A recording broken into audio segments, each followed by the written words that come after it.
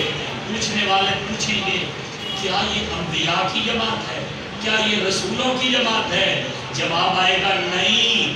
میدان محشر میں ابھی جس جماعت کی انٹری ہوئی ہے یہ کوئی عام لوگ نہیں ہے، یہ وہ لوگ ہیں جنہوں نے زندگی بھر قرآن پڑھا اور قرآن کو پڑھایا ہے. اللہ نے ان سے یہ وصا فرمائی ہے کہ باقی سب کے چہرے ابھرتے ہوئے نظر نہیں آ رہے، خوش نظر نہیں آ رہے، مگر میدان محشر میں بھی آپ جن کے چہرے مسکراتے ہوئے نظر آ رہے ہیں وہ قرآن پڑھنے اور قرآن پڑھانے والوں کے نظر آ رہے ہیں. اور پھر فرمایا کہ من قرأ القرآن وعمل بما فیہ البس والداہ تاجا یوم القیامہ ضوءہ احسن من ضوء الشمس. قرآن جس نے پڑھا اور اس پر عمل کیا، قرآن پڑھ کے لوگوں کو ٹانکے جس نے لگائے اس کو یہ انعام نہیں ملے گا. من قرأ القرآن وعمل بما فیہ، قرآن پڑھ کے اس کو سنبھالنا، اس پہ عمل کرنا. فرمایا پھر انعام کیا ہوگا؟ اللہ ان کے والدین کو قیامت کے دن ایک نورانی تاج دے گا جو سورج کی روشنی سے بھی زیادہ اس کی روشنی ہوگی. سبحان اللہ. بس قرآن پڑھو اور پڑھاؤ. فرمایا کہ سب سے زیادہ اللہ کو پسند وہ بندہ ہے جو قرآن سے وفا کرتا ہے، قرآن کو پڑھ آخری میسج میرا یہ لے لیں، آج کی توبہ کی رات ہے، مجھے اور آپ کو محفل ختم ہونے کے بعد نہ استاد ہمیں دیکھیں گے، نہ ہم استاد گرامی کی زیارت کر سکیں گے، ہر بندہ اپنے اپنے گھروں کو، استاد ہی اپنے گھر کو، مگر یاد رکھو گے جو دل ہے نا دل، اس دل کی تار جو بندہ آج کی رات اپنے رب سے ملا لے، دنیا دار میں نہیں دیکھ رہا، مگر رب کی ذات سے ہماری تار جب جڑ جائے گی نا، یار مجھے بتاؤ کسی کو پتا تھا آج جمعہ کی نماز سے پہلے کہ پی آئی اے کا طیارہ لاہور سے اڑ کر ان کی منزل کراچی ہے یا قبر ہے؟ بولو نا، کسی کو پتا تھا کہ ان کی جو لاہور سے چل رہے ہیں انہوں نے روزہ کراچی افطار کرنا ہے یا قبر میں جا کے افطار کرنا ہے؟ کسی کو پتا تھا کہ زندگی کی ریل گاڑی کا آخری اسٹاپ کہاں ہے، کراچی ہے یا قبر ہے؟ تو زندگی کے اگلے لمحے کا کسی کو یقین ہے؟ بولو نہیں یقین نا، تو آؤ آج کی رات رب کی بارگاہ میں سچی توبہ کر لو، صرف اتنا ہی آنکھوں میں آنسو بہا کر کہہ لو، مولا ہم تیرے نکمے عاجز بندے ہیں، گنہگار بندے ہیں، اور وہ کچھ تیری بارگاہ میں اچھے عمل نہیں لائے، پر اتنا ضرور کہتے ہیں یا ہم قرآن کا واسطہ دیتے ہیں یا صاحب قرآن کا واسطہ دیتے ہیں، اور جن کی نسبت اچھی ہوتی ہے وہ پھر فوراً بخشے جاتے ہیں۔ ہاتھ پہ کھڑی نے کیا خوب بات کی، بس 2-3 مصرے پڑھ کے اجازت چاہ رہا ہوں، اللہ میرا آپ کا حامی و ناصر ہو۔ ہاتھ پہ کھڑی فرماتے ہیں عملہ والے لنگ لنگ جاندے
بہار دے اس باغ